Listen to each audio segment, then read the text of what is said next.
कहानी की शुरुआत गर्ग नाम के एक आदमी से होती है जो एक तूफान के दौरान अपनी प्रेग्नेंट बीवी को हॉस्पिटल लेकर आया था, जिसके ऊपर अभी अभी आसमान से बिजली गिरी थी। पर बदकिस्मती से डॉक्टर उसकी बीवी को बचा नहीं पाए और जब उसे यह खबर सुनाई गई तो गर्ग ने तुरंत ही अपने बच्चे के बारे में पूछा, जिस पर उसे बताया गया कि उसके बेटे का जन्म समय से पहले ही हो गया, जिसके चलते वह एल्बिनिज्म नाम की एक बीमारी के साथ पैदा हुआ था। और जब गर्ग अपने बेटे को देखने के लिए मैटरनिटी वार्ड में गया तो उसने देखा कि उसके बेटे के शरीर पर कोई भी बाल नहीं था और साथ ही उसका पूरा शरीर एकदम सफेद पड़ा था। यह देखकर वह तुरंत रोने लग गया और उसने इस बच्चे को अपनाने से साफ इनकार कर दिया। इसी के चलते वह बच्चा अपने दादा के पास बड़ा हुआ। पर एक दिन अचानक उसके दादा की भी मौत हो गई, जिसके बाद पुलिस इस मामले की तहकीकात करने उस घर में पहुंची, जहां उन्हें पता चला कि उस घर के बेसमेंट में एक नौजवान लड़का मौजूद है। और इसीलिए शरीफ सैडिक ने शहर के अनाथालय की डायरेक्टरेट जैसी को बुलाया। पुलिस का मानना था कि जेरेमी नाम के इस लड़के को बेसमेंट में इसलिए रखा गया था ताकि लोग उसे देख न पाए, क्योंकि वह दिखने में काफी अलग था। और जब जेरेमी पुलिस से मिला तो उसने बताया कि उसके दादा कॉफी बना रहे थे कि तभी अचानक वह जमीन पर गिर गए और कुछ देर बाद ही उनकी मौत हो गई। साथ ही जेरेमी ने जैसी को बताया कि वह बेसमेंट में सूरज की रोशनी से बचने के लिए रहता था, क्योंकि सूरज की रोशनी से उसकी आंखों में जलन होती है। कभी स्कूल न जाने के बावजूद जेरेमी ने हजारों किताबों को पढ़कर काफी ज्ञान इकट्ठा कर लिया था और अब तक जैसी भी समझ चुकी थी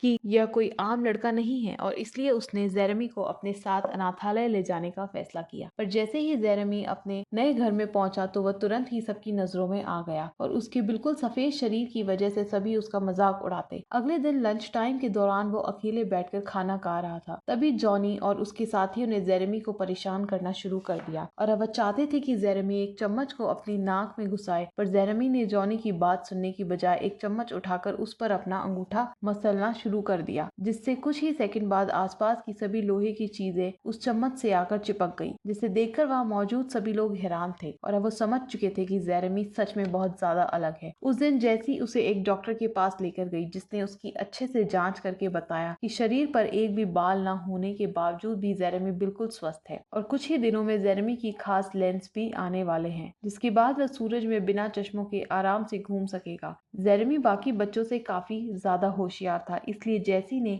उसे एक खास स्कूल में भेजने का फैसला किया, जहां एक क्लास के दौरान टीचर ने बच्चों को बिजली के बारे में समझाने के लिए एक हाई वोल्टेज सोर्स का इस्तेमाल किया, जिसके शुरू होते ही जेरेमी कांपने लग गया और उसे देखते ही लिंडसे को एहसास हो गया कि उसके साथ कुछ तो गलत हो रहा है। पर इससे पहले कि वह कुछ कर पाती, जेरेमी ने सारी बिजली को अपनी तरफ खींच लिया, जिसके चलते उसका शरीर हवा में उड़ने लग गया और इसलिए टीचर ने उस सोर्स को ही तबाह करने का फैसला किया। जेरेमी को बेहोश देखकर टीचर डोनाल्ड ने उसे जगाने की काफी कोशिश की, पर जैसे ही डोनाल्ड ने जेरेमी को छुआ तो उसके हाथ के सारे बाल खड़े हो गए, जिसके बाद वह तुरंत जेरेमी को हॉस्पिटल ले गए, जहां उसकी अच्छे से जांच पड़ताल करने के बाद भी डॉक्टर्स ये मानने को तैयार ही नहीं थे कि उसे किसी भी तरह का बिजली का झटका लगाए। और यह सुनकर डोनाल्ड को जेरेमी में और ज्यादा दिलचस्पी आने लगी, क्योंकि साइंस के हिसाब से तो जेरेमी को जिंदा ही नहीं होना चाहिए था और इतने बड़े बिजली के झटके के बाद उसे जरा सा भी नुकसान नहीं पहुंचा, ये तो नामुमकिन था। और इसलिए डोनाल्ड ने जेरेमी से बात करने का फैसला किया। लेकिन जब डोनाल्ड पुलिस वालों से बात कर रहा था तो जेरेमी चुपचाप हॉस्पिटल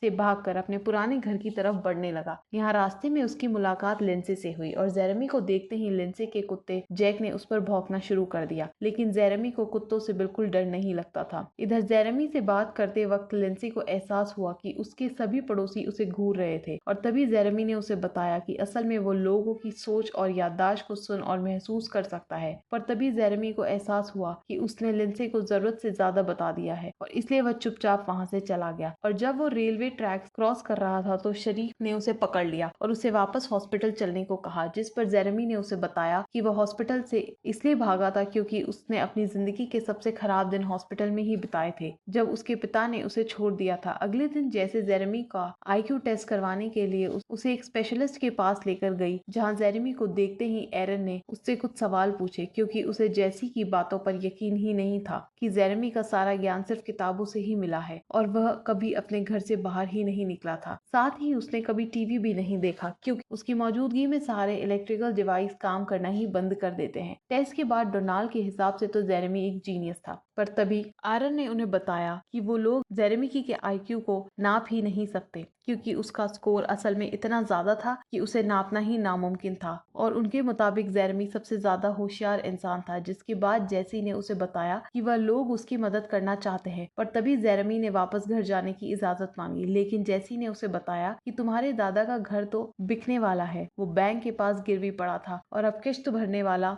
कोई है नहीं। और यह सुनते ही जेरेमी काफी उदास हो गया। और तभी अचानक उस कमरे में मौजूद लाइट जगमगाने लगी और यह तब तक चला जब तक कमरे की लाइट नहीं चली गई। जिसके बाद जेरेमी स्कूल बस पकड़कर वापस अनाथालय चला गया। हफ्ते के आखिर में छुट्टी वाले दिन बच्चों को कैंपिंग के लिए ले जाया गया, जहाँ हर बार की तरह जेरेमी चुपचाप कोने में अकेला बैठा हुआ था। उसे अकेला देखकर शेरिफ उससे बात करने चला गया, जिसके बाद वह तुरंत ही समझ गया कि ये बेचारा लड़का खुश तो नहीं है। यहाँ पे उस रात आसमान में बादल छाए हुए थे और थोड़ी ही देर में बारिश होने के पूरे आसार थे। जिस पर जेरेमी ने बताया कि बारिश के दौरान उसे हमेशा ऐसा महसूस होता है मानो वो उसी का एक हिस्सा हो। वो बारिश की हर बूंद को अच्छे से महसूस कर पाता है और मानो बिजली तो उसकी ही तरफ आ रही हो। साथ ही उसने बताया कि उसकी दादी हमेशा ये कहती थी कि बिजली भगवान बनाते हैं, पर वह आज तक ये बात समझ नहीं पाया कि आखिर भगवान ने उस रात उसकी माँ को क्यों छीना। जिस पर शेरिफ ने उससे पूछा कि आखिर उसे कैसे पता चला कि उसकी माँ की मौत बिजली की वजह से हुई थी। जिस पर जेरेमी ने उसे बताया कि उसे अपने पैदा होने से पहले की चीजें भी याद है। अगली सुबह जेरेमी काफी जल्दी उठकर नेचर को पहली बार महसूस करने के लिए जंगल में पहुंच गया, जहाँ कई सारी छिपकलियां तुरंत ही उसके पास आ गई और उन्हीं में से एक उसके हाथ पर आकर बैठ गई। पर जैसे ही जॉनी और मीच वहां आए तो सभी जानवर तुरंत वहां से भाग गए। असल में वो दोनों जंगल में शिकार कर रहे थे, पर जब उन्होंने निहत्थो और कमजोर जेरेमी को देखा तो जॉनी ने तुरंत ही उस पर बंदूक तान दी। जिसके बाद मीच ने अपने दोस्त को रोकने की काफी कोशिश की, पर जॉनी इसके लिए तैयार नहीं था। पर जैसे ही वो गोली चलाने वाला था तभी उन लोगों को पास से एक और गोली की आवाज आई, जिसके बाद वो सभी तुरंत उस तरफ भागे, जहाँ पहुंचकर उन्होंने देखा कि डिप्यूटी हॉर्ली ने अभी अभी एक हिरण का शिकार किया था और वह बेचारा हिरण अपनी आखिरी सांसें ले रहा था। जैसे ही जेरेमी ने उस हिरण की आंखों में देखा तो वह उस बेजुबान जानवर के दर्द को महसूस कर पा रहा था। तभी हॉर्ली ने उससे हिरण को दूर करने की कोशिश की, पर जेरेमी ने उसका हाथ पकड़कर हिरण का सारा दर्द हॉर्ली को ट्रांसफर कर दिया। जिसके बाद हॉर्ली जमीन पर लेटकर चिल्लाने लग गया और यह देखते ही जॉनी के पास अब जेरेमी को गोली मारने की एक वजह थी और उसने तुरंत ही अपनी बंदूक जेरेमी के ऊपर तान दी। लेकिन फिर एंड वक्त पर मीच ने बंदूक को आसमान की तरफ मोड़कर जेरेमी को बचा लिया और अचानक गोली की आवाज से घबराकर जेरेमी ने भी हॉर्ली को छोड़ दिया। इसके बाद जेरेमी को प्रिंसिपल ऑफिस ले जाया गया, जहां उन्होंने उससे पूछा कि आखिर हॉर्ली को एक हार्ट अटैक के चलते हॉस्पिटल में क्यों ले जाया गया है। जिस पर जेरेमी का कहना था कि हॉर्ली को एहसास नहीं था कि आखिर उसने उस बेजुबान हिरण के साथ क्या किया है और उसने तो बस उस हिरण का दर्द हॉर्ली को महसूस करवाया है। पर शरीफ को इस बात पर भरोसा नहीं था और इसलिए वह जेसी को कमरे में जेरेमी के साथ अकेला छोड़कर बाहर चला गया। जिसके बाद जेरेमी ने उसे बताया कि वह वहां नहीं रहना चाहता, क्योंकि वहां मौजूद किसी भी इंसान में थोड़ी सी भी इंसानियत नहीं है और वह यह सब अच्छे से महसूस कर सकता है।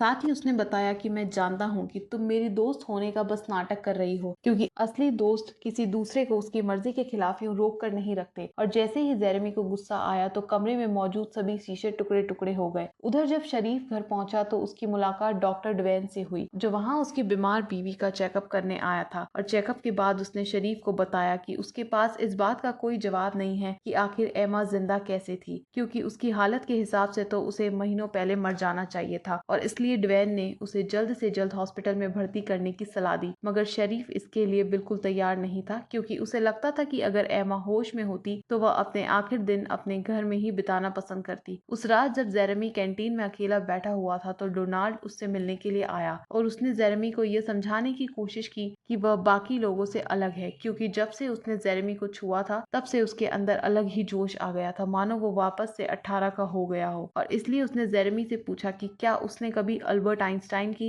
आफ्टर लाइफ थ्योरी के बारे में पढ़ा था, जिसके मुताबिक एनर्जी को बनाया या खत्म नहीं किया जा सकता, वो सिर्फ अपना रूप बदलती है। और साथ ही अगर इंसान अपने दिमाग को 100% इस्तेमाल कर ले तो वह एनर्जी की फॉर्म में बदल जाएगा और उसे शरीर की जरूरत ही नहीं पड़ेगी। और अब डोनाल्ड को मानना था कि जेरेमी की माँ के साथ हुए हादसे की वजह से जेरेमी का दिमाग इस लेवल तक पहुंच गया है जहां तक आज तक कोई दूसरा इंसान नहीं पहुंच पाया। और अब डोनाल्ड को जेरेमी के लिए डर लगने लगा था, क्योंकि उसे सारा ज्ञान सिर्फ किताबों के जरिए मिला था पर वो ये नहीं जानता और समझता था कि इंसान क्या क्या गलत कर सकते हैं। और साथ ही साइंटिस्ट का मानना था कि जेरेमी के लेवल तक पहुंचने के लिए इंसानों को हजारों साल लगेंगे अभी, और इसलिए डोनाल्ड उसे उस दुनिया के हिसाब से ढालने में उसकी मदद करना चाहता था। जिसके बाद उसने जेरेमी के साथ हाथ मिलाया और एक बार फिर से उसके शरीर के सारे बाल खड़े हो गए। उधर जेरेमी भी पहली बार किसी इंसान को छू रहा था, क्योंकि अभी तक तो सभी लोग उसे छूने से डरते थे। कुछ दिनों बाद शरीफ डिप्टी हॉर्ली से मिलने के लिए उसके घर गया, जहाँ उसने देखा कि हॉर्ली ने अपने सभी हथियार हटा दिए थे। और इस बारे में जब शेरिफ ने हॉर्ली से पूछा तो उसने बताया कि जिस दिन उसने हिरण का शिकार किया था तो जेरेमी ने उसका हाथ पकड़कर उसे हिरण के दर्द को महसूस करवाया, जिसके बाद उसका पूरा शरीर कांपने लग गया। और यह उसकी जिंदगी का सबसे डरावना और दर्दनाक एक्सपीरियंस था। उसे ऐसा महसूस हो रहा था मानो उसकी मौत हो रही हो, और उस एहसास के बाद वह अब किसी को जान से मारने के बारे में सोच नहीं सकता। उसकी सारी बात सुनने के बाद शेरिफ ने जेरेमी से मिलने का फैसला किया, जिसके बाद वह जैसी से परमिशन लेकर जेरेमी को अपने घर इस उम्मीद में ले गया कि वह उसकी बीवी की कुछ मदद कर सके। खैर, शेरिफ के घर पहुंचकर जेरेमी ने के सर पर हाथ रखा ताकि वह उसके दिमाग में चल रही बातों को समझ सके। जिसके बाद उसने शेरिफ को बताया कि उसकी बीवी तब तक अपना शरीर नहीं छोड़ सकती जब तक उसे विश्वास नहीं हो जाता कि उसके जाने के बाद उसका बेटा और पति आराम से रह पाएंगे। असल में शेरिफ ने कई सालों से अपने बेटे से बात नहीं की थी और उसके मुताबिक ये चीज सिर्फ उसके परिवार के लोगों को ही पता थी। पर जब जेरेमी ने उसके बेटे स्टीव की बचपन की एक और चीज बताना शुरू किया तो शेरिफ को भरोसा हो गया कि जेरेमी सच में उसकी बीवी से बात कर पा रहा है। और तब एमा ने कुछ आखिरी पलों के लिए अपनी आंखें खोली, जिसके बाद वह शरीर को हमेशा के लिए अलविदा कहकर इस दुनिया से चली गई। और जैसे ही यह खबर स्टीव तक पहुंची तो वह तुरंत ही वापस अपने घर आ गया और उसने न जाने कितने सालों बाद अपने पिता को गले लगाया। खैर, कुछ दिन बाद लिंडेस ने जेरेमी को पार्क में मिलने बुलाया और वह इस मौके पर जेरेमी से जानना चाहती थी कि आखिर लोग अंदर से कैसे होते हैं। जिस पर जेरेमी ने बताया कि ज्यादातर लोग अपने आसपास की दुनिया से जुड़े नहीं हुए। पर लिंडेस को उसकी ये बात समझ नहीं आई। इस पर जेरेमी ने उसे समझाया कि तुम्हारी कोई गलती नहीं है, असल में इंसानी दिमाग एक लिमिट तक ही सोच सकता है और इसी के चलते लोग ये नहीं समझ पाते कि इस दुनिया में मौजूद हर एक जिंदा चीज किसी न किसी तरीके से जुड़ी हुई है। और इसी चीज को साबित करने के लिए उसने लिंसे का हाथ पकड़ लिया, जिसके बाद वह दोनों एक दूसरे के मन को पढ़ पा रहे थे। और इसी दौरान लिंसे को पता चला था कि जेरेमी जिस दिन पैदा हुआ था उसी दिन उसके पिता ने उसे छोड़ दिया था और उसे ये जानकर बहुत ज्यादा दुख हुआ। एक दूसरे को पूरी तरह जानकर वह काफी करीब आ गए और तभी अचानक से लिंसे के पिता ने उन्हें देख लिया और वह जेरेमी पर चिल्लाने लगे। ये देखकर जैसी तुरंत ही जेरेमी को बचाने के लिए वहां पहुंच गई, पर जाने से पहले लिंसे के पिता ने जेरेमी को उसकी बेटी से दूर रहने की धमकी दी। इतना कुछ झेलने के बाद जेरेमी ने उस शहर से दूर जाने का फैसला किया, पर जाने से पहले वह एक आखिरी बार बास्केटबॉल कोर्ट में गया, जहाँ एक बार फिर से उसका सामना जॉनी और उसके साथियों से हुआ। जिस दौरान जब उसने जॉनी को छुआ तो उसे जॉनी की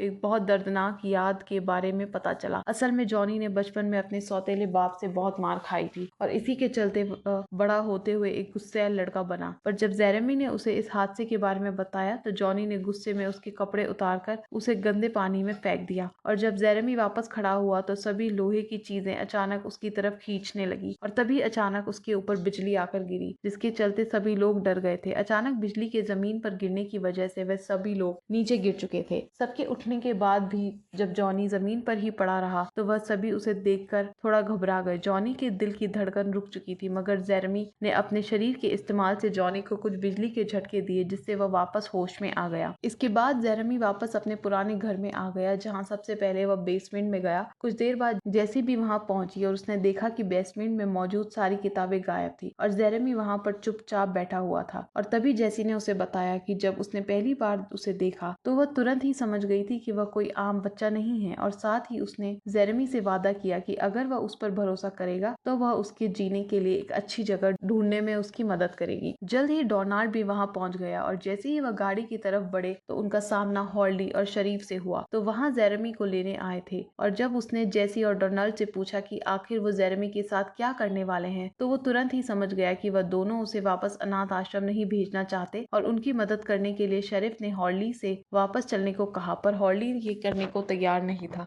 और उसने तुरंत ही हेडक्वार्टर्स तक मैसेज पहुंचाने के लिए अपना वॉकी टॉकी निकाल लिया, पर शरीफ ने उससे उसका रेडियो छीनकर हवा में फेंक दिया। जिसके बाद जेरेमी सभी को अलविदा कहकर तेजी से खेतों की तरफ भागने लगा और तभी अचानक से बिजली आकर सीधा जेरेमी से टकरा गई और इसके बावजूद भी वह लगातार भागता रहा और देखते देखते ही देखते गायब हो गया। ये सब देखकर वह चारों समझ गए थे कि जेरेमी उन्हें छोड़कर किसी बेहतर जगह पर चला गया है। अब उसका दिमाग इतना विकसित हो चुका था कि उसे इस दुनिया में रहने के लिए शरीर की जरूरत नहीं थी। वीडियो पसंद आई हो तो लाइक कर देना, चैनल को सब्सक्राइब कर लेना। मिलते हैं अगली वीडियो में।